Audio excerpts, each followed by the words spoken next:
Hello दोस्तों, कैसे हैं आप सभी का सुकून एफएम चैनल पर हार्दिक स्वागत है।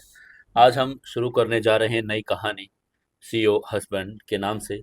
दोस्तों, अगर आपको हमारी कहानियाँ अच्छी लगती है तो वीडियो को लाइक शेयर और कमेंट जरूर कर दिया करें। और आज सभी दोस्त कमेंट करके जरूर बताएंगे कि आप लोग हिंदुस्तान में या बाहर में कहाँ कहाँ से हमारी कहानी सुनते हैं।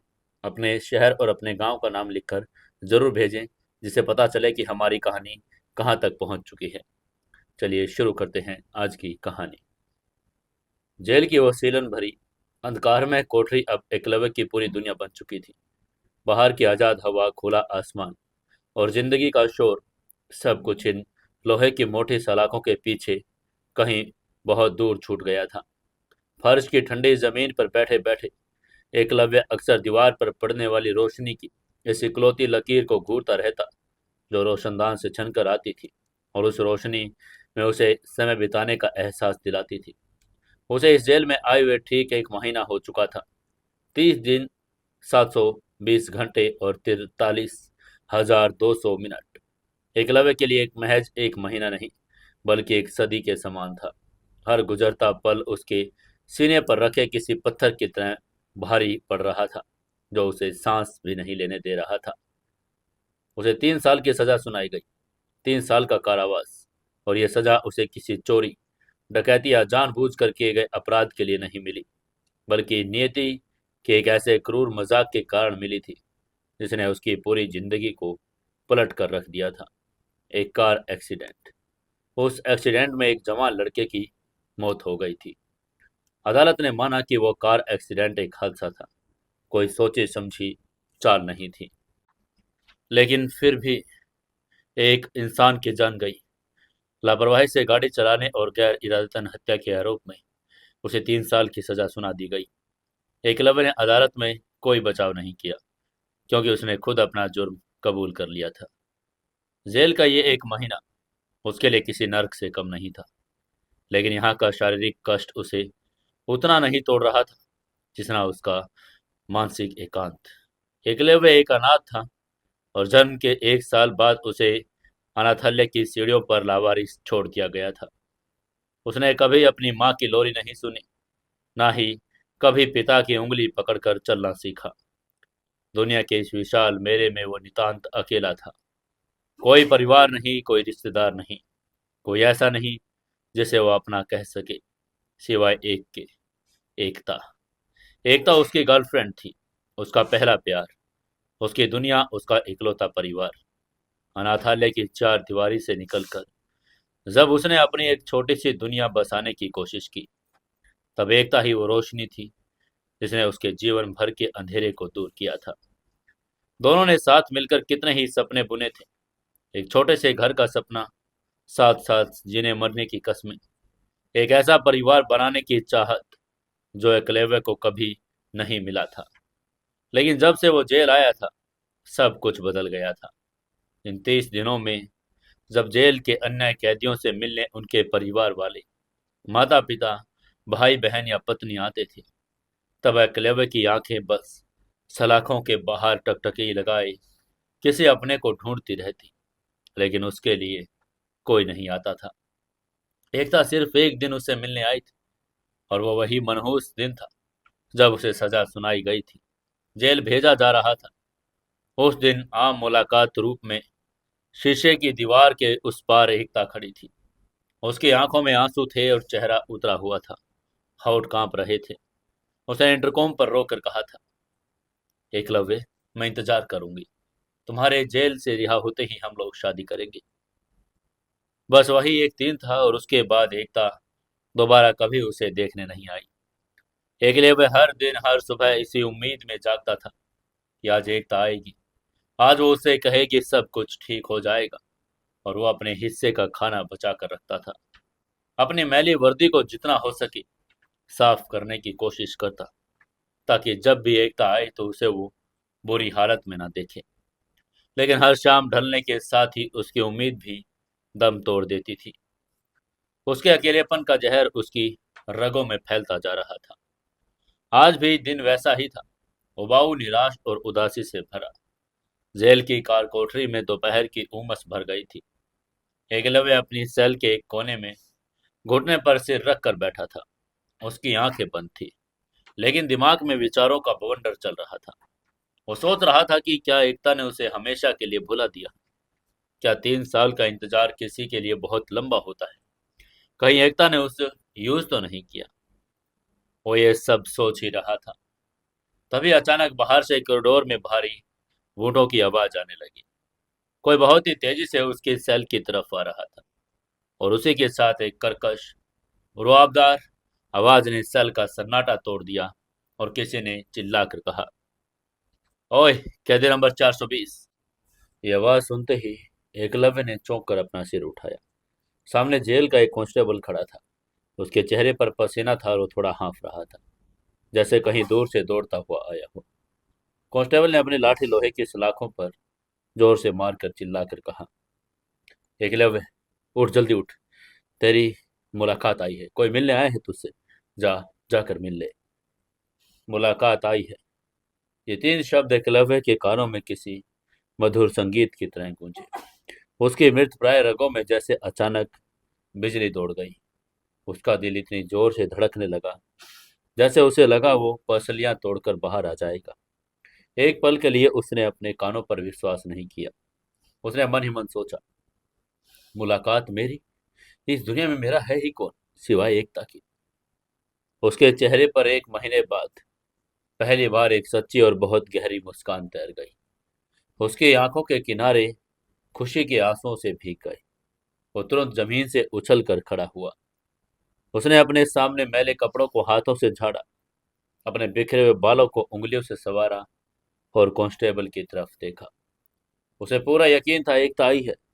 उसे लगा था कि शायद एकता किसी मजबूरी में फंस गई होगी, शायद बीमार होगी, या शायद शहर से बाहर होगी, इसलिए इतने दिन नहीं आ पाई। लेकिन आज, आज वो आ गई है और उसका प्यार जीत गया है। इसलिए एकलव्य ने अत्यधिक उत्साह, खुशी से कांपती हुई आवाज में कहा, जी सर, मैं भी चलता हूँ। सेल का दरवाजा खुला। एकलव्य लगभग दौड़कर बाहर निकला। वो इतना खुश था उसने कांस्टेबल की तरफ ध्यान भी नहीं दिया और सीधे आम मुलाकात रूम की तरफ बढ़ने लगा।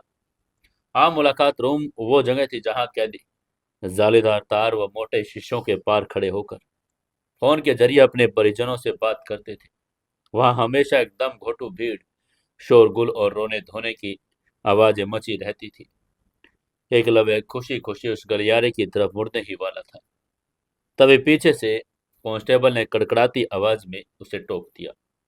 कांस्टेबल ने डांट कर कहा, अरे ओ मजनू, कहाँ मुंह उठाए भाग रहा है? ए लड़के, उधर नहीं जाना। एकलव्य के कदम रुक गए। उसने मुड़कर कांस्टेबल की तरफ हैरानी से देखा। अभी कांस्टेबल ने अपने हाथों के इशारे से विपरीत दिशा की तरफ इशारा करके कहा, इधर, इधर वीवीआईपी रूम में जाना है। वो आम लोगों की भीड़ में नहीं। जो तुझसे मिलने आए हैं वो वहां वीवीआईपी रूम में तेरा इंतजार कर रहे हैं। चल, उधर चल सीधा। कांस्टेबल की ये बात सुनते ही एकलव्य के पैर वहीं जमीन पर जम गए। वो 1 मिनट के लिए सुन रह गया। उसका दिमाग काम करना बंद कर चुका था। उसने अपने मन में दोहरा कर कहा, वीवीआईपी रूम? जेल का वीवीआईपी रूम मुलाकात की वो जगह थी जहां बड़े नेता, रसूखदार लोग या शहर के सबसे अमीर लोग अपने कैदियों से मिलने आते थे। उस रूम में आम लोगों का जाना वर्जित था। वहां एयर कंडीशनर लगा था, सोफे थे। कैदी अपने आगंतुक के साथ बिना किसी जाली शीशे के सामने बैठकर बात कर सकते थे। एकलव्य का दिल जो अभी खुशी से नाच रहा था, अब वो गहरी उलझन और असमंजस में डूब गया। एकता एक साधारण सी लड़की थी। वो एक मिडिल क्लास परिवार से ताल्लुक रखती थी। उसके इतना पैसा रसूख कहाँ से आया कि वो उसे वीवीआईपी रूम में बुला सके? और अगर एकता नहीं है तो फिर कौन? इस पूरी दुनिया में ऐसा कौन है जो एकलव्य जैसे लावारिस, अनाथ और एक सजा याफ्ता मुजरिम से वीवीआईपी मुलाकात पर आ रहा है? सैकड़ों सवाल उसके दिमाग में हथौड़े की तरह बजने लगे, लेकिन उसके पास कोई जवाब नहीं था। वो बिना एक शब्द बोले चुपचाप कांस्टेबल के पीछे पीछे उस वीवीआईपी रूम की तरफ बढ़ा। हर कदम के साथ उसकी धड़कनें और तेज होती जा रही थी। लंबी और साफ सुथरी गैलरी से होते हुए भारी लोहे के दरवाजे के सामने पहुंचा। दरवाजे पर पीतल की प्लेट पर भी वीआईपी लिखा था। कांस्टेबल ने बड़े ही अदब से बिना कोई आवाज के दरवाजा खोला और एकलव्य के अंदर जाने का इशारा करने लगा। जैसे ही एकलव्य ने उस कमरे में प्रवेश किया, उसे एकदम से ठंडक का एहसास हुआ। कमरे में महंगे रूम फ्रेशनर की भीनी भीनी महक फैल रही थी, तो जेल की बदबू से कोसों दूर थी। कमरे के बीचों बीच एक खूबसूरत शीशे की मेज रखी थी और उसके दोनों तरफ आलीशान कुर्सियां थी। लेकिन एकलव्य की नजरें कमरे की सजावट पर नहीं, बल्कि मेज के उस पार कुर्सी पर बैठे एक व्यक्ति पर जाकर टिक गई। सामने एक बहुत ही प्रभावशाली व्यक्तित्व वाला बूढ़ा आदमी बैठा था। उसकी उम्र लगभग 70 के पार रही होगी, लेकिन उनके चेहरे पर जो तेज और रीढ़ की हड्डी का जो सीधापन किसी युवा से कम नहीं था। उनके बाल पूरी तरह सफेद हो चुके थे, जिन्हें बहुत ही सलीके से पीछे की तरफ संवारा गया था। उन्होंने एक बहुत ही महंगा गहरे नीले रंग का थ्री पीस सूट पहना था, जिसकी सिलाई देखकर ही उसकी कीमत का अंदाजा लगाया जा सकता था।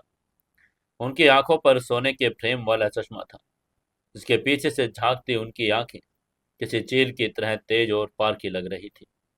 उनके दोनों हाथ मेज पर रखे हुए थे और उंगलियों में बेशकीमती रत्नों वाली अंगूठियां चमक रही थी। पास ही एक चांदी के शेर के सिर वाली छड़ी रखी थी। एकलव्य वहीं दरवाजे के पास खड़ा रह गया। वो उस बूढ़े आदमी को घूर रहा था। उसने अपने दिमाग के हर एक कोने को खंगाल डाला। अनाथालय के दिनों से लेकर अपने कॉलेज काम के दिनों से लेकर हर एक याद को टटोल लिया। उसने उन दादाजी को पहचानने की बड़ी कोशिश की, लेकिन उसे यकीन हो गया कि इस बूढ़े आदमी को उसने अपनी जिंदगी में पहले कभी नहीं देखा। ये व्यक्ति उसके लिए पूरी तरह अजनबी था। कमरे में एक अजीब सा भारी सन्नाटा पसरा हुआ था। बूढ़े आदमी की तेज नजरें एकलव्य को ऐसे घूर रही थी जैसे उसे पढ़ रहे हो और उसकी रूह तक को तोल रहे हो। एकलव्य अभी भी संकोच में खड़ा था और ये सोच रहा था कि क्या वो गलती से किसी और कमरे में आ गया। उसने वापस मुड़ने का विचार किया ही था, तभी उस सन्नाटे को तोड़ते हुए एक बड़े शांत लेकिन अधिकारपूर्ण और भारी आवाज गूंजने लगी। उन दादाजी ने अपना जगह पर स्थिर होकर कहा, अपने दिमाग पर ज्यादा जोर मत डालो बेटा। उनकी आवाज में एक ऐसा ठहराव था जो उनकी लोगों में होता है जो दुनिया पर हुकूमत करना चाहते हैं। उन्होंने अपने चेहरे पर एक हल्की सी बड़ी संयमित मुस्कान लाकर कहा, तुम मुझे नहीं जानते एकलव्य, लेकिन मैं तुम्हें बहुत अच्छे से जानता हूँ। एकलव्य की आंखें आश्चर्य से चौड़ी हो गई। इस रसूखदार अजनबी को उसका नाम कैसे पता था। वो चुप रहा और उसके मुंह से कोई आवाज नहीं निकली। तभी वो बूढ़ा आदमी थोड़ा और आगे झुका। उसने अपने हाथों को आपस में जोड़ा और आंखों में आंखें डालकर अपना इंट्रो देकर कहा, मेरा नाम जसराज मेहता है। मैं मेहता इंडस्ट्री का मालिक हूँ। मेहता इंडस्ट्री, एकलव्य ने नाम सुना था। देश की सबसे बड़ी कंपनियों में से एक, जिसके बिजनेस के तार पूरी दुनिया में फैले थे। शहर का हर बड़ा दूसरा प्रोजेक्ट, हॉस्पिटल या मॉल मेहता ग्रुप का ही था। एकलव्य की हैरानी अब चरम पर थी। एक करोड़पति जिसके पास समय की सबसे ज्यादा कमी, वो एक जेल में एक साधारण कैदी से मिलने क्यों आया है।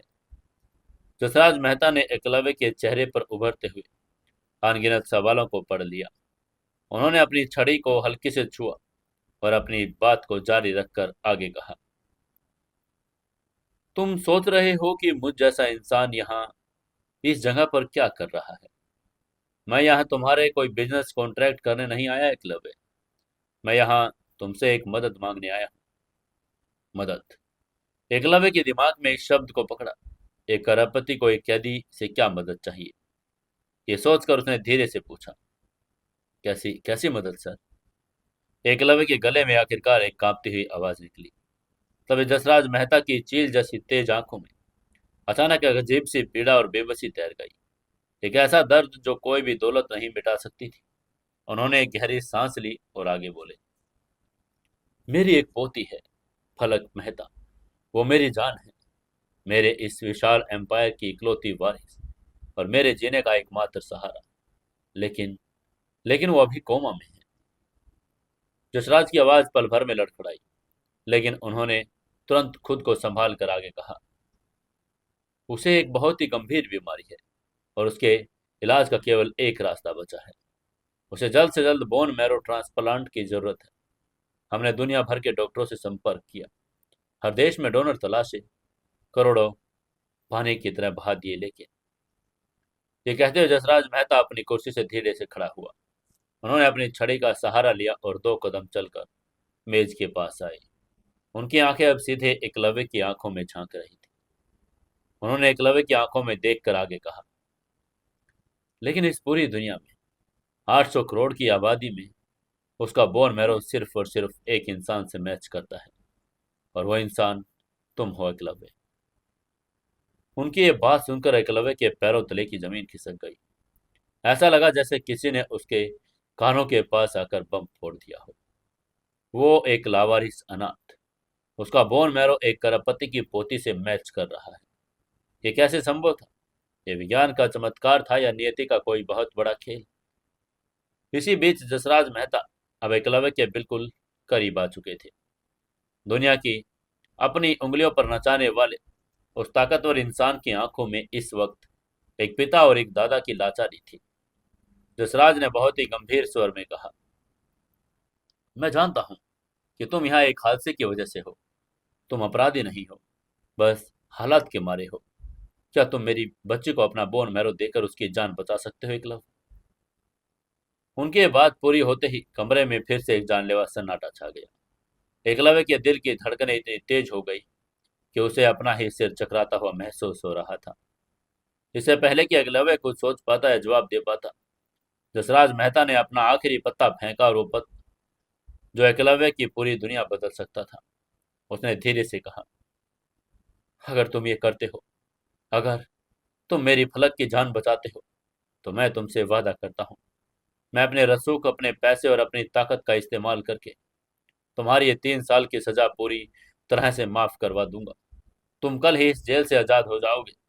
एक नई जिंदगी, खुली हवा और आजादी, ये मेरा तुमसे सौदा है। आजादी, ये शब्द एकलव्य के दिमाग में गूंजने लगा। वो जेल की जिन सलाखों के पीछे सड़ रहा था, वो इंतजार उसे पल पल मार रहा था। जिस एकता के लिए देखने के लिए उसकी आंखें तरस रही थी, वो सब उसे वापस मिल सकता था, बस एक हाँ कहने पर। लेकिन क्या ये सब इतना आसान था? नेदे ने एकलव्य को एक चौराहे पर लाकर खड़ा कर दिया, जहाँ एक तरफ एक अजनबी बच्चे की जिंदगी और दूसरी तरफ अपनी आजादी। वीवीआईपी रूम में वो ठंडी हवा अब एकलव्य को और भी ठंडा करने लगी थी। जसराज मेहता अभी भी बिना पलक झपकाए उसके जवाब का इंतजार कर रहे थे। एक अनाथ मुजरिम और एक अरबपति दादा के बीच ये एक ऐसा पल था जहां इंसानियत, मजबूरी और आजादी के एक तराजू में तोले जा रहे थे। वीआईपी रूम का वो सर्द हवा अचानक एकलव्य को और भी ठंडा करने लगी। उसके सामने बैठे अरबपति जसराज मेहता की आंखों में एक बेबसी और उम्मीद थी। एक तरफ जेल की वो अंधियारी कोठरी, जहां उसे अपने जीवन के 3 अनमोल साल सड़ने के लिए छोड़ दिया गया, और दूसरी तरफ एक अजनबी वृद्ध का प्रस्ताव, एक ऐसा सौदा जो खुली हवा में सांस लेने का मौका दे रहा था। एकलव्य के दिमाग में विचारों का भयंकर अंतर्द्वंद चल रहा था। उसने मन ही मन सोचा, क्या मुझे एक अनजान इंसान को अपने शरीर का हिस्सा देना चाहिए, लेकिन इसके बदले मुझे मेरी आजादी मिल रही है, मेरी एकता मिल रही है। एकता का ख्याल आते ही एकलव्य की आंखों में चमक आ गई। वो एकता जिसके लिए उसने सारा इल्जाम अपने सिर ले लिया। अगर आज वो छूट गया तो एकता कितनी खुश होगी। वो तुरंत उससे शादी कर लेगी, जैसा कि उसने वादा किया था। कुछ मिनटों के भारी सन्नाटे के बाद एकलव्य ने गहरी सांस ली। उसकी आंखों में अब कोई संकोच नहीं था। एकलव्य की आवाज में एक दृढ़ निश्चय था। उसने तुरंत कहा, मुझे मंजूर है सर। मैं आपकी पोती को अपना बोन मैरो देने के लिए तैयार हूँ। मुझे मेरी आजादी चाहिए। ये सुनते ही जसराज मेहता के चेहरे पर एक ऐसी राहत छा गई, जो कैसे प्यारे प्यासे को रेगिस्तान में पानी मिल जाता है। उनकी आंखों के किनारे हल्के भीग गए। उन्होंने तुरंत अपने कोट के जेब से एक चमचमाता हुआ पेन और कुछ कानूनी डॉक्यूमेंट्स निकाले। यह एक कॉन्ट्रैक्ट था, एक कॉन्ट्रैक्ट जिसमें लिखा था एकलव्य स्वेच्छा से मेडिकल प्रक्रिया से गुजरेगा, और इसके बदले जसराज मेहता अपने प्रभाव का इस्तेमाल करके उसे कानूनी रूप से बाइज्जत बरी करवाएंगे। एकलव्य ने कांपते हाथों से उस कागज पर अपने हस्ताक्षर कर दिए। वो शाही के साथ ही जैसे जीवन का एक नया और अप्रत्याशित अध्याय शुरू होने को अपनी सांस ले रहा था। कॉन्ट्रैक्ट पर साइन होते ही जसराज मेहता ने अपनी ताकत का प्रदर्शन किया। जेल के ऑफिसर्स को तुरंत ऑर्डर दिया। उसी रात भारी सिक्योरिटी, अत्यधिक गोपनीयता के बीच एकलव्य को एक काली आईसीयू में बिठाकर शहर के सबसे बड़े और महंगे hospital, Mehta multi speciality hospital में लेकर जाया गया। हॉस्पिटल का वो हिस्सा आम लोगों के लिए पूरी तरह से बंद कर दिया गया था। वहां की सफेद रोशनी, चमकते हुए फर्श, मशीनों की आवाजें जेल के उस वे सीलन भरे माहौल में बिल्कुल विपरीत थी। डॉक्टरों की एक पूरी टीम एकलव्य का इंतजार कर रही थी। उसे एक वीआईपी सूट में रखा गया और रात भर कई तरह के टेस्ट किए गए। अगली सुबह उसे ऑपरेशन थिएटर में लेकर जाया गया। बोन मैरो निकालने की प्रक्रिया दर्दनाक थी। जब एनेस्थेसिया का असर कम हुआ तो एकलव्य की हड्डियों में एक गहरी टीसती हुई पीड़ा उठ रही थी, लेकिन यह शरीर दर्द और उस मानसिक दर्द के साथ कुछ भी नहीं था जो उसने पिछले एक महीने में उस काल कोठरी में सहा था। यह दर्द तो उसकी आज़ादी की कीमत थी जो वो खुशी खुशी चुका रहा था। प्रक्रिया होने के अगले दिन ही जसराज मेहता ने अपना वादा निभाया। उसने वकीलों की फौज ने अदालत में साबित कर दिया कि जिस कार से एक्सीडेंट हुआ था उसमें तकनीकी खराबी थी और लापरवाही नहीं थी, बल्कि एक दुर्भाग्यपूर्ण दुर्घटना थी। अदालत ने एकलव्य को तुरंत रिहा करने के ऑर्डर दे दिए। जब एकलव्य ने जेल के उन भारी जंग लगे लोहे के दरवाजों के बाहर कदम रखा तो बाहर की तेज धूप ने कुछ पल के लिए उसकी आंखें चौंधिया दी। उसने एक गहरी सांस ली। आजादी की हवा का स्वाद कुछ और ही था। उसके शरीर में अभी भी कमजोरी थी, पीठ में हल्का दर्द था, लेकिन मन किसी आजाद पंछी की तरह आसमान में उड़ रहा था। तभी उसकी नजर सामने खड़े एक लंबी चमचमाती रॉल्स रॉयस कार पर पड़ी। गाड़ी के बाहर कुछ जसराज मेहता खड़े थे। उनके हाथों में ताजे फलों का एक बहुत बड़ा खूबसूरत बुके था। जसराज ने आगे बढ़कर वो बुके एकलव्य के हाथों में थमा दिया। उनकी आंखों में असीम कृतज्ञता थी। उन्होंने एकलव्य की आंखों में देखकर कहा, तुमने मेरी फलक को एक नई जिंदगी दी एकलव्य। मेरी बच्ची की सर्जरी सफल रही और डॉक्टर कह रहे हैं कि वो जल्द से कोमा से बाहर आएगी। मैं तुम्हारा यह एहसान जीवन भर नहीं भूलूंगा। मैंने अपना वादा पूरा कर दिया है। तुम अब पूरी तरह से आजाद हो। जसराज की आवाज में एक पिता की भावुकता थी। आगे से एकलव्य ने बूके को अपने सीने से लगाकर हल्की मुस्कान के साथ कहा, शुक्रिया सर, मुझे बस अपनी जिंदगी वापस चाहिए थी। तभी आगे से जसराज ने कार का दरवाजा खोलकर कहा, अब तुम कहाँ जाना चाहते हो? मेरी गाड़ी तुम्हें तुम्हारी मंजिल तक छोड़ देगी। कोई ऐसी जगह जहां तुम्हारा कोई अपना तुम्हारा इंतजार कर रहा हो। अपना, ये शब्द सुनते ही एकलव्य का दिल जोरों से धड़का। एकलव्य ने लगभग चहक कर कहा, एकता का apartment sir, palm grove society, Andheri. इसके बाद शहर की चौड़ी सड़कों पर वो गाड़ी दौड़ने लगी। एकलव्य खिड़की से बाहर भागकर शहर को देख रहा था। उसके ख्यालों में सिर्फ और सिर्फ एकता थी। वो कल्पना कर रहा था कि जब एकता दरवाजा खोलेगी और उसे सामने खड़ा देखेगी तो वो कितनी हैरान हो जाएगी। वो खुशी से रो पड़ेगी, उसके गले लग जाएगी। उसने वादा किया था कि अगर एकलव्य जेल से वापस आ गया तो दोनों तुरंत शादी कर लेंगे, एक नई जिंदगी की शुरुआत करेंगे। बस यही वो सपना था जिसने एकलव्य को जेल के उन काली रातों में जिंदा रखा था। पाम ग्रोव सोसाइटी की बिल्डिंग के सामने जब वो महंगी कार रुकी तो एकलव्य ने जसराज जी को धन्यवाद दिया और गाड़ी से बाहर निकल गया। उसके कदम तेजी से एकता के अपार्टमेंट की तरफ बढ़ गए थे। लिफ्ट से 5वीं मंजिल पर पहुंचते ही उसे ऐसा लग रहा था जैसे मानो समय रुक सा गया हो। Flat number 502। एकलव्य दरवाजे के सामने खड़ा था। उसने अपने कपड़े ठीक किए, बालों पर हाथ फेरा और गहरी सांस ली। उसने डोरबेल बजाने के लिए हाथ उठाया, लेकिन तभी उसकी नज़र दरवाजे पर पड़ी। दरवाजा ठीक से बंद नहीं था, वो हल्का सा पहले ही खुला हुआ था। तभी एकलव्य ने सोचा शायद एकता बालकनी में होगी या काम में बिजी होगी। उसे एक शरारत सूझी और वो बिना आवाज किए दबे पांव दरवाजे को हल्का सा धकेल कर अंदर दाखिल हो गया। वो सोच रहा था कि पीछे से जरूर एकता को सरप्राइज देगा। वो धीरे धीरे लिविंग रूम की तरफ बढ़ा।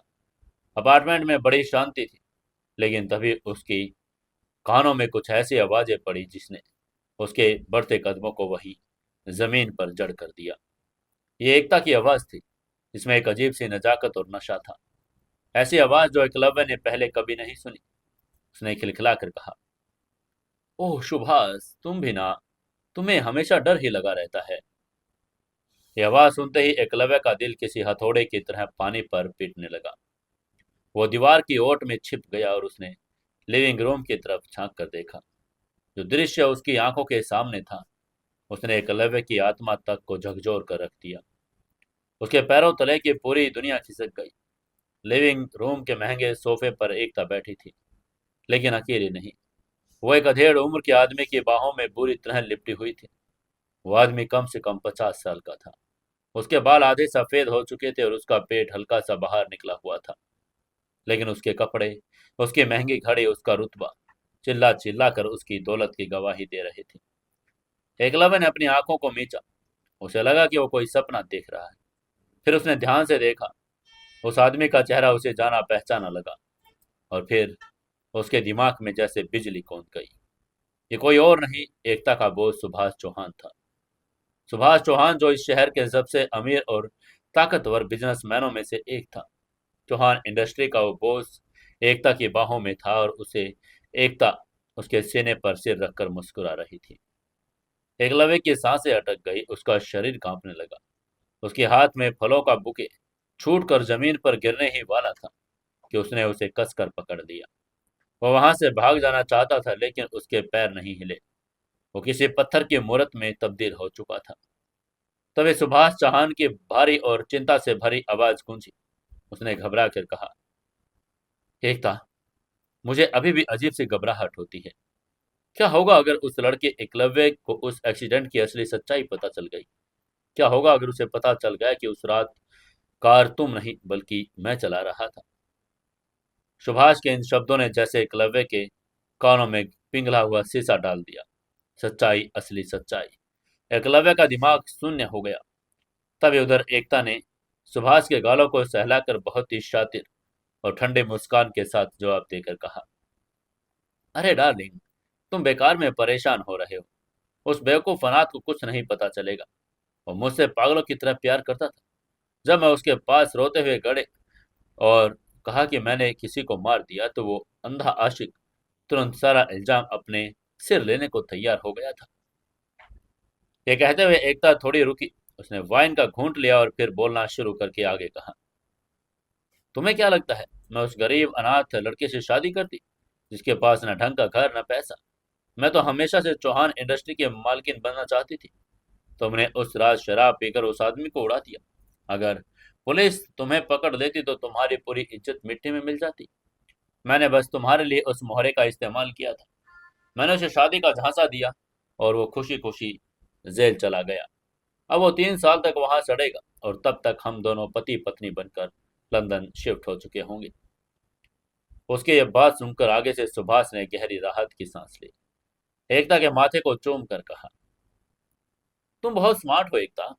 तुमने मेरी कंपनी और मेरी इज्जत दोनों बचा ली। मैं तुमसे शादी करने के लिए और इंतजार नहीं कर सकता। ये सब बातें सुनते ही दीवार के पीछे खड़े एकलव्य के हाथ में अब फलों का बूके छूटकर जमीन पर गिर गया। लेकिन सेब और संतरे के जमीन पर गिरने की आवाज उसके टूटे हुए दिल की आवाज के सामने बिल्कुल छोटी थी। एकलव्य की आंखों के सामने 1 महीने पहले की वो मनहूस रात किसी फिल्म के रील की तरह घूमने लगी। बाहर तूफानी बारिश हो रही थी। रात के 2 बज रहे थे। अचानक उसके छोटे से घर का दरवाजा जोर से उसने खटखटाया गया। जब उसने दरवाजा खोला तो सामने एकता खड़ी थी।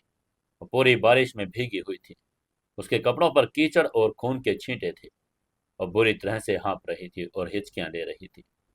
एकता ने उसके पैरों में गिरकर चीख कर कहा था, एकलव्य, मुझे बचा लो, प्लीज मुझे बचा लो। उनके हालात देखकर एकलव्य भी घबरा गया था। उसने घबरा कर कहा, क्या हुआ एकता? ये सब, ये खून, ये क्या है? तभी एकता ने रोकर कहा था, मुझसे मुझसे बड़ी गलती हो गई एकलव्य। मैं अपनी गाड़ी से आ रही थी। बारिश बहुत तेज थी, मुझे कुछ दिखाई नहीं दिया और मेरी गाड़ी के सामने एक आदमी आ गया। वो वो मर गया क्लब। पुलिस मुझे पकड़ लेगी, मेरी पूरी जिंदगी बर्बाद हो जाएगी। मैं जेल नहीं जाना चाहती। उसके बात सुनते ही एकलव्य ने उसे गले लगा लिया। उसे शांत करवाने की कोशिश करके कहा था, अगर तुम मुझे प्यार करते हो एकलव्य, तो मुझे बचा लो। तुम कह दो कि गाड़ी तुम चला रहे थे। मैं वादा करती हूँ, जैसे तुम पुलिस स्टेशन या बेल पर बाहर आओगे, मैं उसी दिन तुमसे शादी कर लूंगी। मैं हमेशा तुम्हारी रहूंगी। प्लीज मेरे लिए इतना कर दो।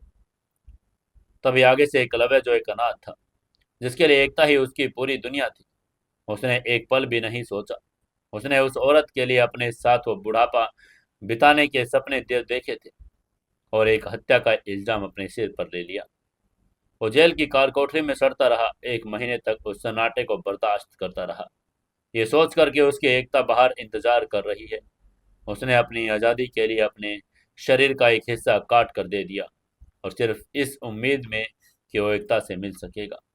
लेकिन सच्चाई सच्चाई तो ये थी कि उस रात एकता गाड़ी नहीं, बल्कि उसका अमीर बॉस सुभाष चौहान चला रहा था। एकता ने तो महज एक नाटक किया, अपने बॉस को बचाने और उसकी दौलत हासिल करने के लिए। उसने एकलव्य के सच्चे प्यार को, उसके अकेलेपन का और उसकी भावनाओं का बेरहमी से कत्ल कर दिया था। एकलव्य की आंखों से आंसुओं का सैलाब बह निकला।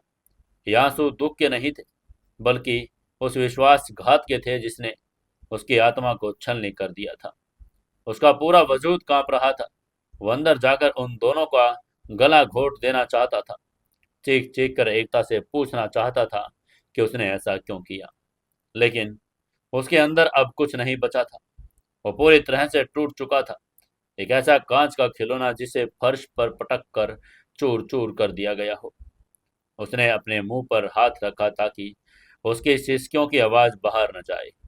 वो धीरे धीरे उल्टे पांव उस फ्लैट से बाहर निकलने लगा। हर एक कदम उसके लिए पहाड़ जितना भारी हो रहा था। दरवाजे से बाहर निकलते ही वो लिफ्ट के बजाय सीढ़ियों की तरफ भागा। सीढ़ियों से उतरते हुए उसकी आंखों में लगातार आंसू गिर रहे थे। उसके दिमाग में एकता के वो सारे झूठे वादे, उसकी मीठी बातें गूंज रही थी। 3 साल की सजा, काल कोठरी का अंधेरा, खून से लथपथ वो अजनबी आदमी, बोन मैरो ट्रांसप्लांट का दर्द, सब कुछ एक भद्दा मजाक लग रहा था। वो एक मोहरा था, एक अनाथ मोहरा जिसका इस्तेमाल करके उसे फेंक दिया गया था। बिल्डिंग के बाहर निकलते ही उसने देखा कि आसमान पर काले घने बादल छा गए थे। ठंडी हवाएं चल रही थी। एकलव्य लड़खड़ाते कदमों से सड़क पर आ गया। उसे समझ ही नहीं आ रहा था कि अब वो कहाँ जाए। उसके पास कोई घर नहीं था, कोई अपना नहीं। उसकी दुनिया, जिसने एकता के इर्द गिर्द उसने पूरा बना लिया था, वो ताश के पत्तों की तरह ढह चुकी थी। पाम ग्रोव सोसाइटी के बाहर का दृश्य किसी खौफनाक सपने के जैसा लग रहा था। आसमान में छाए कादल, डरावने बादल, अब अपना सारा क्रोध धरती पर उड़ेलने की तैयारी कर रहे थे। तेज ठंडी हवाएं एकलव्य के शरीर को चीरती हुई गुजर रही थी, लेकिन उसे बाहर की इस ठंडक का कोई एहसास नहीं हो रहा था। उसके अंदर जो तूफान चल रहा था, वो बाहर के इस मौसम से कहीं ज्यादा भयानक और विनाशकारी था। सड़क के बीचों बीच खड़ा एकलव्य महज एक इंसान नहीं, बल्कि एक जिंदा लाश लग रहा था। उसकी आंखें लाल सुर्ख हो चुकी थी, जिनमें से बहते हुए आंसू अब उसके गालों पर सूखने लगे थे। कुछ ही मिनटों पहले उस आलीशान फ्लैट की चार दीवारी के अंदर उसने अपनी पूरी दुनिया को ताश के पत्तों की तरह ढहते हुए देखा था। वो एक था जिसे उसने अपनी जिंदगी का इकलौता सत्य माना था, जिसके लिए उसने अपनी जवानी, अपनी आज़ादी और अपना भविष्य सब कुछ दांव पर लगा दिया था। वो किसी और की बाहों में झूल रही थी। वो भी कोई और नहीं, बल्कि वो इंसान जिसने असल में उस रात एक बेगुनाह की जान ली थी। एकलव्य के घुटने अब और कोई उसका बोझ नहीं सहन कर पा रहे थे। वो वहीं उस गीली ठंडी डामर की सड़क पर धड़ाम से घुटनों के बल गिर पड़ा। बोन मैरो ट्रांसप्लांट की वजह से उसके शरीर में अभी भी भयंकर कमजोरी और दर्द भी था, लेकिन दिल पर लगे इस ताजे घाव के सामने शरीर का हर दर्द बोना साबित हो रहा था। उसने अपने दोनों हाथों से अपना चेहरा छुपा लिया। उसकी छाती में एक ऐसे दर्दनाक और खामोश चीख निकली जिसे केवल आसमान सुन सकता था। वो अनाथ था और आज किस्मत ने उसे यह एहसास करवा दिया था कि उसका इस दुनिया में कोई नहीं है और उसे अनाथ ही रहना होगा। इस दुनिया में उसका अपना कोई बनेगा कैसे? तभी अचानक उसे महसूस हुआ कि उसके ऊपर से बारिश की बूंदें गिरना बंद हो गई। उसने धीरे से अपने कांपते हुए हाथों को चेहरे से हटाया। उसके ठीक ऊपर एक बड़े काले रंग का छाता तन गया था। एकलव्य ने अपनी धुंधली और सूजी हुई आंखों से ऊपर देखा। छाते के हैंडल को पकड़े एक झुर्रियों भरा लेकिन बड़ा मजबूत और रसूखदार हाथ था। उसकी नजरें धीरे धीरे ऊपर उठी और उस चेहरे पर जाकर टिक गई। वो जसराज मेहता ही थे। मेहता इंडस्ट्री के मालिक, देश के सबसे अमीर और ताकतवर इंसान, करोड़ों की दौलत के शहंशाह, और बिना किसी बॉडीगार्ड के उस मूसलाधार बारिश में बीच में खड़े होकर अपने हाथों से उस अनाथ और टूटे हुए लड़के के ऊपर छाता ताने खड़े थे। उनका महंगा इटालियन सूट नीचे से बारिश के छींटों में भीग रहा था, लेकिन उनके चेहरे पर एक असीम शांति और गंभीरता थी। उनकी चील जैसी तेज आंखें, जो अक्सर कारपोरेट दुनिया के बड़े बड़े दिग्गजों को डरा देती थी, इस वक्त एकलव्य को एक अजीब सी करुणा और समझदारी के साथ देख रही थी।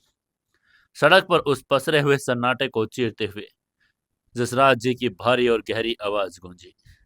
उन्होंने अपनी कड़क आवाज में कहा, क्या हुआ बच्चे? तुम्हारी आंखों के आंसू बता रहे हैं कि तुम्हें भी सच्चाई का पता चल गया है। जसराज जी के मुंह से निकले इस शब्दों ने एकलव्य के कानों में पिघले शीशे का काम किया। वो झटके से अपनी जगह पर चौंका। उसने अपनी आंसुओं से भीगी पलकों को झपकाया और अविश्वास भरी नजरों से उस बुजुर्ग की ओर देखा। तुम्हें भी सच्चाई का पता चल गया। इस भी शब्द का इस्तेमाल किया गया था और इसका मतलब क्या था? एकलव्य लड़खड़ाते अपने पैरों पर खड़ा हुआ। उसकी आवाज गले में फंस गई थी। फिर भी उसने बड़ा जोर लगाकर कांपती आवाज में पूछा, सच्चाई? आपको आपको कैसे पता? आप यहां से गए क्यों नहीं? क्या आप क्या जानते हैं? जसराज मेहता ने गहरी सांस ली। उनकी आंखों में कोई पछतावा नहीं था, बल्कि एक कड़वा यथार्थ था। उन्होंने छाते को थोड़ा और एकलव्य की तरफ झुकाकर कहा, हाँ एकलव्य, मैं जानता था। मैं ये भी जानता था कि उस रात कार तुमने नहीं बल्कि सुभाष चौहान ने चलाई थी। और मैं ये भी बहुत अच्छी तरह जानता था कि तुम्हारी तथाकथित गर्लफ्रेंड एकता तुम्हें धोखा दे रही है और उसे कातिल के साथ अपनी नई दुनिया बसाने की योजना बना रही है।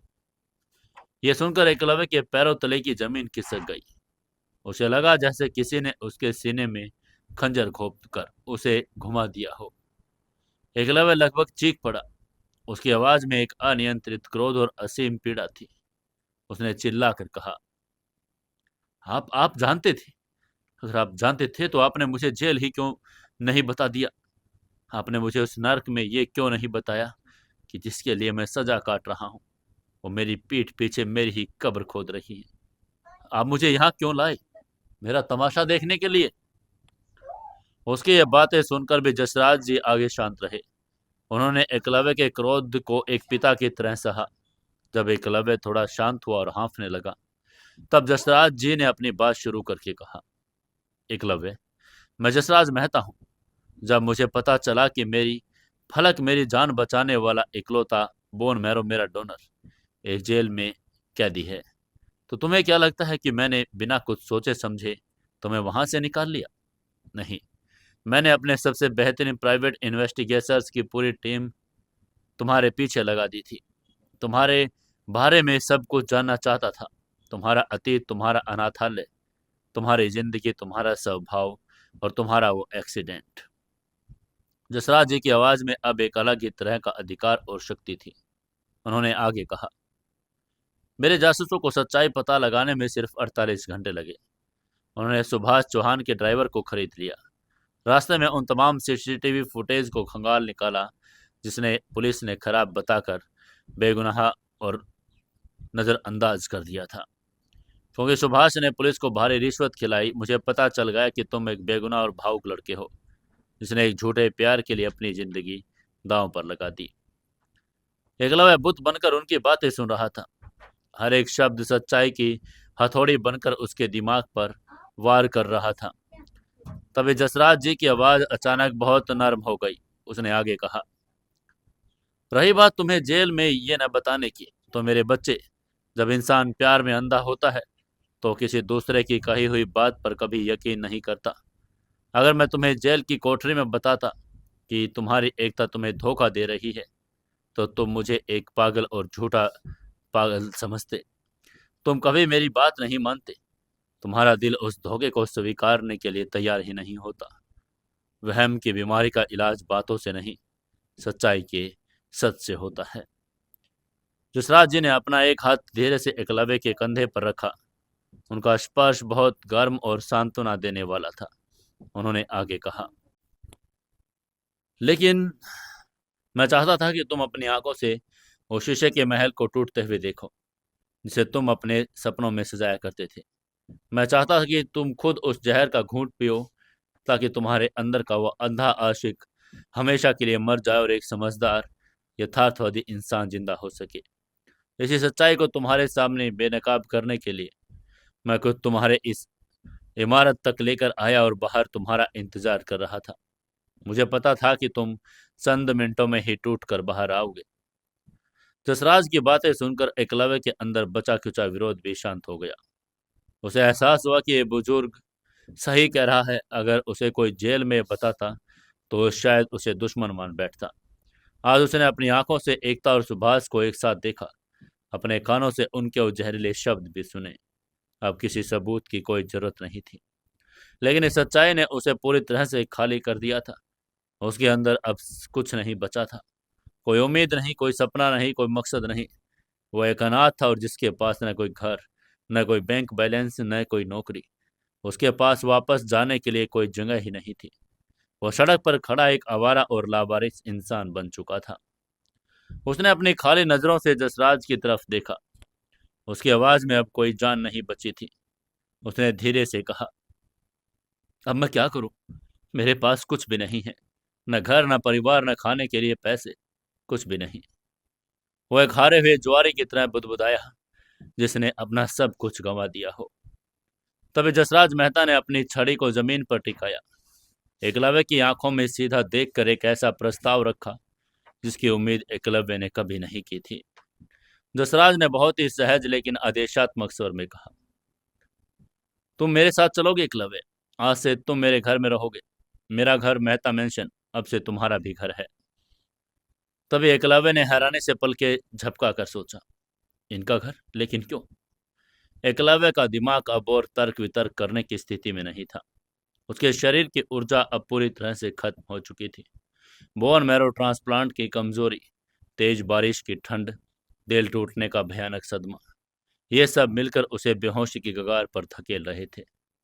उसने सोचा, इस वक्त सड़क पर भूखे मरने या किसी फुटपाथ पर रात गुजारने से तो अच्छा है इस बुजुर्ग का सहारा लिया जाए। कम से कम सिर छुपाने के लिए एक छत और खाने के लिए निवाला तो मिल जाएगा। बाद में जब वो थोड़ा संभल जाएगा तो वो अपनी जिंदगी का कोई नया रास्ता ढूंढ लेगा। इस विशुद्ध व्यवहारिक और मजबूती से भरे विचार ने एकलव्य को हामी भरने पर विवश कर दिया। उसने बिना कोई सवाल के चुपचाप अपना सिर हाँ में हिला दिया। यशराज जी के चेहरे पर एक सूक्ष्म सी, ना पढ़ी जा सकने वाली मुस्कान तैर गई। उन्होंने तुरंत अपने ड्राइवर को इशारा किया। एक काले सूट में सजे ड्राइवर ने तेजी से आकर रॉयल्स रॉयल्स का पिछला दरवाजा खोला। जसराज जी ने एकलव्य को सहारा देकर अंदर बैठाया और फिर खुद भी दूसरी तरफ आकर बैठ गए। गाड़ी का दरवाजा बंद होते ही बाहर के तूफान और बारिश का शोर एकदम से कट गया। रॉयल्स रॉयल्स के अंदर का माहौल किसी दूसरी ही दुनिया का एहसास करा रहा था। अंदर हल्की हल्की गर्माहट थी जो एकलव्य के कांपते हुए शरीर को सुकून दे रही थी। हवा में एक बड़ी महंगी शाही लकड़ी के परफ्यूम की खुशबू तैर रही थी। गाड़ी ने रफ्तार पकड़ी और शहर की चिकनी सड़कों पर मक्खन की तरह फिसलने लगी। बाहर बारिश तेज हो चुकी थी। कार के मोटे साउंड प्रूफ शीशों पर बारिश की बूंदें गिर रही थी और फिसल कर नीचे जा रही थी। एकलव्य खिड़की से बाहर देख रहा था। शहर की रंग बिरंगी रोशनियां पानी में घुलकर अजीब से आकार बना रही थी। उसे ऐसा लग रहा था मानो वो कोई फिल्म देख रहा हो जिसका उससे कोई लेना देना ही नहीं है। उसका दिमाग बार बार एकता के चेहरे पर आकर टिक रहा था जब वो सुभाष चौहान की बाहों में लिपटी हुई हंस रही थी। कोई कैसे इतना गिर सकता है? कोई कैसे इतने मासूम चेहरे के पीछे इतनी खौफनाक साजिश रच सकता है? उसने एकता को देवी मानकर पूजा था और उसने एकलव्य को बलि का बकरा बना दिया। एकलव्य अपने मन में बुदबुदा रहा था, प्यार, विश्वास, रिश्ते सब झूठ है, सब एक भ्रम है। अनाथालय से लेकर जेल तक के सफर ने उसे एक बहुत ही अच्छी सीखा दी।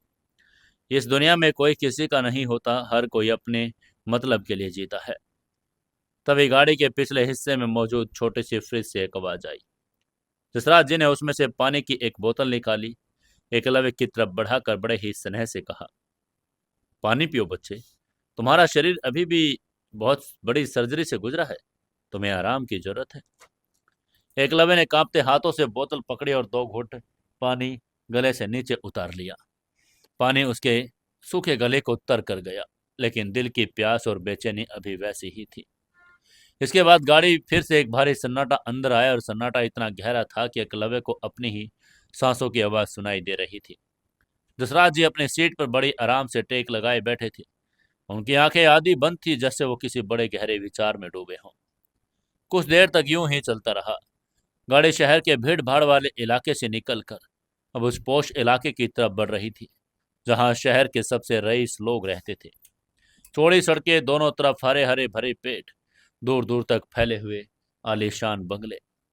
तभी अचानक गाड़ी के उस शांत और गंभीर माहौल को चीरते हुए दसराज की आवाज गूंजी। इस बार उनकी आवाज में न तो पिता वाली नरमी थी और न ही बुजुर्ग की सांत्वना। इस बार उनकी आवाज में एक मंजे हुए चतुर दूरदर्शी व्यापारी की थी, एक ऐसे इंसान की आवाज जो अपनी जिंदगी का सबसे बड़ा दांव खेलने जा रहा हो। उन्होंने धीरे से नाम पुकार कर कहा, एकलव्य। उनकी आवाज सुनते ही एकलव्य ने अपनी सुई आंखों में खिड़की से हटाकर जसराज की तरफ देखकर कहा, जी सर। तभी जसराज मेहता ने अपनी आंखें पूरी तरह से खोल ली। उनकी पारखी नजरें सीधे एकलव्य के रूह को झांक रही थी।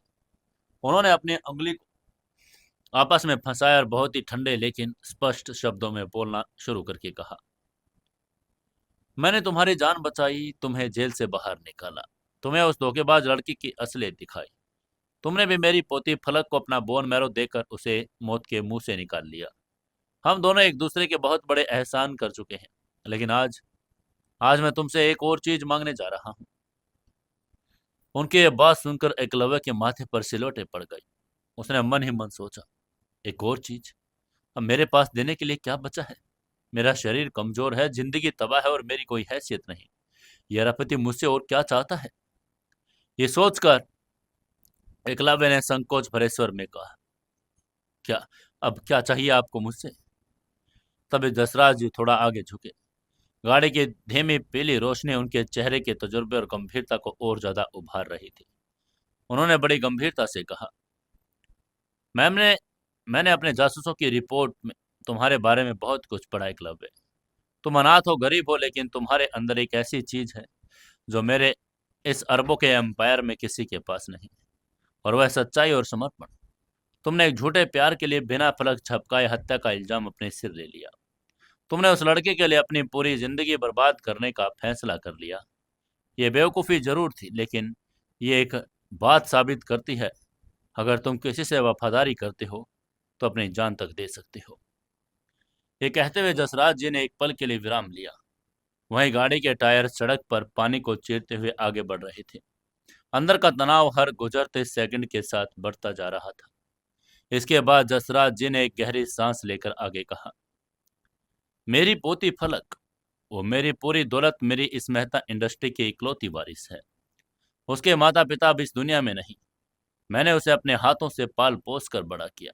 वो बहुत भोली है, बड़ी मासूम है। मेरी उम्र अब ढलान पर है एकलव्य।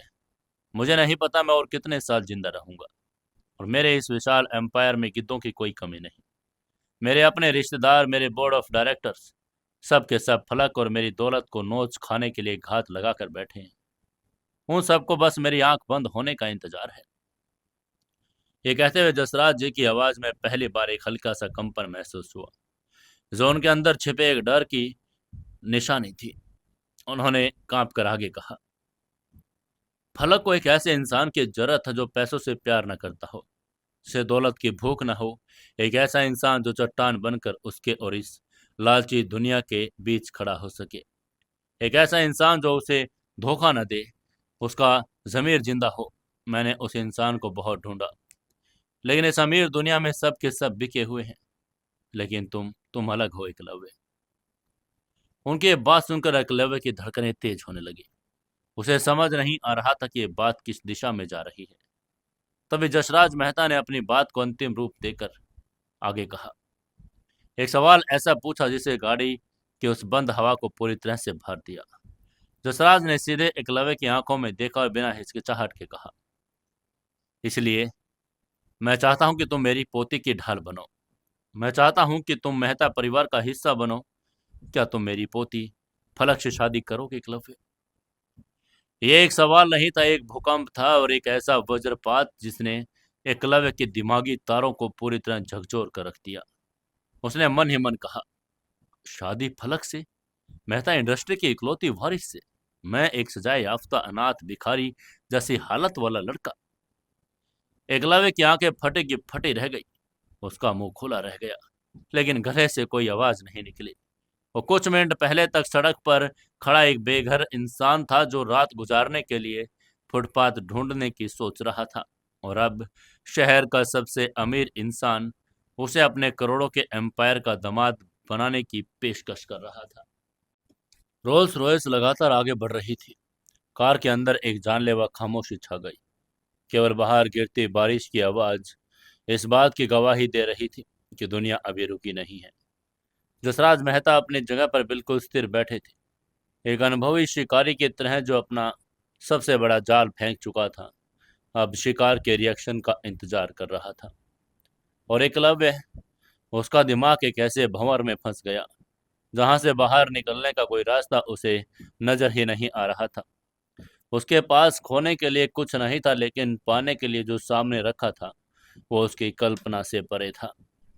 क्या वो इस प्रपोजल को ठुकरा कर वापस उसी अंधेरी और लावारिस दुनिया में लौट जाएगा, या वो एक ऐसे रास्ते पर कदम रखेगा जो उसे अकल्पनीय वैभव की दुनिया में ले जाएगा, लेकिन जहां उसे एक अजनबी लड़की का पति बनकर एक नई तरह की कैद में रहना होगा। रोल्स रॉयस के अंदर पसरे वो खामोशी किसी गहराई खाई में जाती रही थी, जिसमें एकलव्य के विचार लगातार गिरते जा रहे थे। जसराज मेहता का वो प्रस्ताव, उनकी पोती फलक से शादी करने का प्रस्ताव, एकलव्य के दिमाग में किसी हथौड़े की तरह बज रहा था। शादी। एकलव्य ने अपने कांपते हाथों से देखा। वो एक अनाथ था जिसके पास अपना कहने को एक भी रास्ता नहीं था। कुछ भी घंटों पहले तक वो ऐसे ही प्यार के लिए अपनी जिंदगी तबाह करने जा रहा था, जो महज एक धोखा था। एकता के विश्वासघात ने उसके अंदर से इंसानी रिश्तों पर से सारा भरोसा खत्म कर दिया। अब उसे प्यार, शादी और वादे जैसे शब्दों से ही नफरत होने लगी थी। लेकिन जसराज मेहता का नजरिया अलग था। वह एक बिजनेसमैन थे। उन्हें अपनी पोती की सिक्योरिटी के लिए एक वफादार पहरे चाहिए था, पति नहीं। एकलव्य ने अपनी सोनी आंखों से जसराज की तरफ देखा। उनके चेहरे पर छाई चिंता साफ बता रही थी कि वे अपनी पोती को लेकर कितने असुरक्षित महसूस कर रहे थे। दौलत के इस एम्पायर में, जहां हर अपना खून का प्यासा था, जसराज जी को एक ऐसे अजनबी पर भरोसा था जिसके पास खोने के लिए कुछ भी नहीं था। कुछ देर सोचने के बाद एकलव्य ने अंततः चुप्पी तोड़कर कहा, मेरे पास देने के लिए कुछ नहीं है सर। मेरा दिल मर चुका है। मैं किसी को प्यार नहीं दे सकता। अब मैं किसी रिश्ते में नहीं बनना चाहता। उसकी आवाज में अजीब सी शून्यता थी। तभी आगे से जसराज मेहता ने एक गहरी सांस ली। बड़े ही शांत स्वर में कहा, मुझे फलक के लिए एक आशिक नहीं चाहिए एकलव्य, मुझे एक रक्षक चाहिए। मेरी दौलत ने उसे हर सुख दिया है, लेकिन वो दौलत उसे उन भेड़ियों से नहीं बचा सकती जो मेरी मौत का इंतजार कर रहे हैं। मुझे बस इतना चाहिए कि तुम उसके साथ खड़े रहो। दुनिया को यह लगना चाहिए कि फलक अकेली नहीं है। क्या तुम मेरी बच्ची के लिए इतना कर सकते हो? उनकी ये बात सुनते ही एकलव्य ने खिड़की के बाहर देखा। बारिश थम चुकी थी। उसकी अपनी जिंदगी भी इस बारिश की तरह ही तो थी। सब कुछ बहा कर ले गई। पीछे सिर्फ कीचड़ और बर्बादी छोड़ गई। अगर वो ना कह देता तो कहाँ जाता? वापस उसी सड़क पर, उसकी उसी दुनिया में जहां उसने उसे सबने ठगा। जसराज जी ने उसे सच्चाई से रूबरू कराया। उसकी आंखें खोली। कम से कम यहाँ छत मिलेगी, खाना मिलेगा, शायद एक मकसद भी। क्यों किसी ऐसे इंसान की रक्षा कर सके जो उसी की तरह इस क्रूर दुनिया का शिकार हो सकती है। कुछ देर के गहरे चिंतन और मानसिक उथल पुथल के बाद एकलव्य ने अपनी नजरें जसराज जी पर टिका कर कहा, ठीक है सर, मैं शादी करूंगा। मैं आपकी पोती की ढाल बनूंगा। एकलव्य के शरीर में कोई उत्साह नहीं और एक थके हुए इंसान का आत्मसमर्पण था। उसकी यह बात सुनकर जसराज जी के चेहरे पर एक गहरी राहत छा गई। उन्होंने अपनी आंखें बंद कर ली और ऐसा लगा जैसे उनके कंधों से कोई बहुत बड़ा पहाड़ उतार लिया गया हो। तभी उनकी गाड़ी शहर के सबसे पोश इलाके में स्थित एक विशाल लोहे के गेट के सामने रुकी। गेट खुला और गाड़ी एक बहुत ही लंबी घुमावदार सड़क पर चलने लगी, जिसके दोनों ओर सलीके से कटे हुए पेड़, खूबसूरत फव्वारे लगे थे। ये मेहता मैंशन था, एक ऐसा घर जो किसी राजमहल से कम नहीं था। जैसे ही गाड़ी रुकी, नौकरों ने एक पूरी फौज दरवाजा खोलने और जसराज जी का स्वागत करने के लिए खड़ी थी।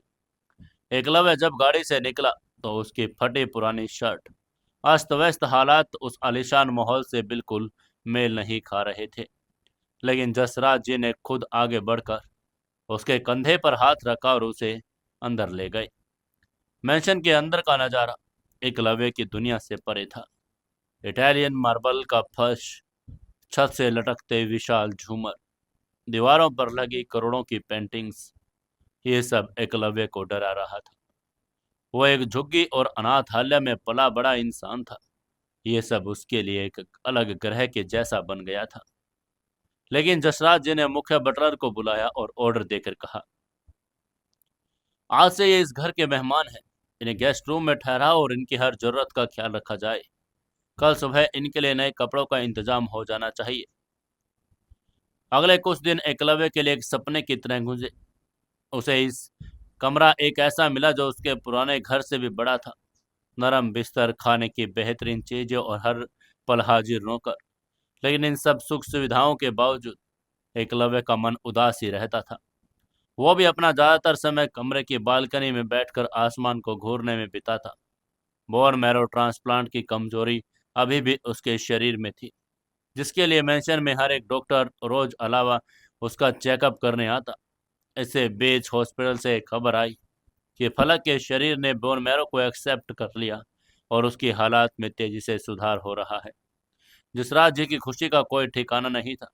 उन्होंने मेंशन में काम करने वाले हर इंसान को इनाम बांटे, सिवाय एकलव्य के, क्योंकि वो जानते थे एकलव्य पर कोई एहसान नहीं लादा जा सकता। अगले लगभग 2 हफ्तों के बाद वो दिन आ गया जब फलक मेहता को हॉस्पिटल से छुट्टी मिल गई और उसे वापस मेहता वंशन वापस लाया गया। पूरा घर फूलों से सजाया गया था। एकलव्य ने अपने कमरे में पहली बार उस लड़की को देखा जिसके लिए उसने अपना शरीर और अपना भविष्य दोनों पर दांव खेल दिए थे।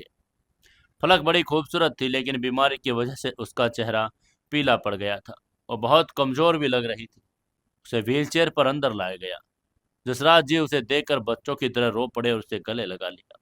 अगले कुछ दिन फलक के आराम और रिकवरी में गुजरे। जब वह थोड़ी बेहतर हुई और बात करने लायक हुई, तब जसराज जी ने उसे अपने कमरे में बुलाया। वहीं उन्होंने फलक के सामने एकलव्य से शादी का प्रस्ताव रखा। ये सुनकर फलक के होश उड़ गए।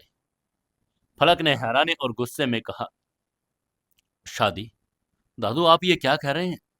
मैं भी मौत के मुंह से बाहर आई हूँ और आप मेरी शादी एक बिल्कुल अजनबी इंसान से करवाना चाहते हैं।